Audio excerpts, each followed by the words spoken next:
হ্যাঁ হ্যাঁ হ্যাঁ বলো। টোটালে যাবো।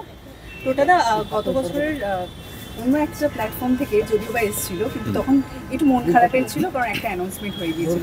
কিন্তু সেই অ্যানাউন্সমেন্টের পরও আজকের এই সুখের খবর দর্শকদের কাছে। যদিও বা শুটিং আগে হয়ে গিয়েছে, সেই মুহূর্তটা নিয়ে আগে একটু জানবো যে সেই হাসিটা কি আবারও ফিরল, সেটা দর্শকদের মুখে। অবশ্যই এই প্রশ্নটা আমাকে গত 4 বছরে যেখানে গেছি আমাকে শুনতে হয়েছে যে কবে যতকাণ্ড কাঠমান্ডুতে রিলিজ করবে। আমার মনে হয় তার বড় দুটো কারণ আছে। একটি কারণ হচ্ছে এটা হচ্ছে রায় সাহেবের লেখা সেরা গল্পগুলোর মধ্যে একটি। দ্বিতীয় কারণটা হচ্ছে এর মধ্যে মগনলাল মেঘরাজ আছে। আর ট্রেলারটা এত লোকের কাছ থেকে এত সাড়া পেয়েছিলাম এই ট্রেলারের জন্য, তাতে করে আমার মনে হয়েছিল, নিজের একটু মন খারাপ হচ্ছিল কবে দেখাতে পারবো। অবশেষে সেই দিনটি এলো এবং অবশেষে সেই বছরটি এলো যেখানে আমি এই যতকাণ্ড কাঠমান্ডু এই সিরিজটা আমার দর্শকদের, আমার প্রিয় বন্ধুদের সামনে আমি এটা প্রদর্শন করতে পারবো।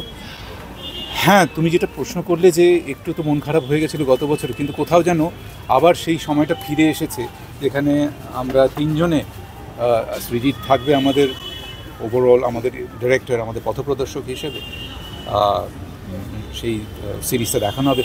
তবে আজকে এটা আমার কাছে বলতে পারো অভিনয় জীবনের প্রাপ্তির মধ্যে একটি সবচেয়ে বড় প্রাপ্তিগুলোর মধ্যে পড়বে। সেটা হচ্ছে রায় সাহেবের জন্মদিনে রায় সাহেবের বাড়িতে আমার সিরিজের পোস্টার, অর্থাৎ ফেলুদা সিরিজের পোস্টার রিলিজ হচ্ছে। এটা আমার কাছে স্বপ্নের মতো। এটা ভাষায় আমি প্রকাশ করতে পারবো না যে আমার ভেতরে আজকে কী আনন্দ আর কী গর্ব হচ্ছে।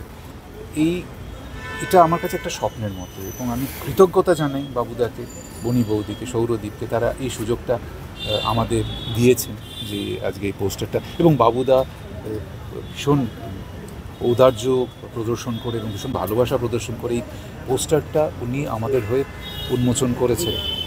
এটা আমাদের কাছে বিশাল বড় প্রাপ্তি। Thank you so much.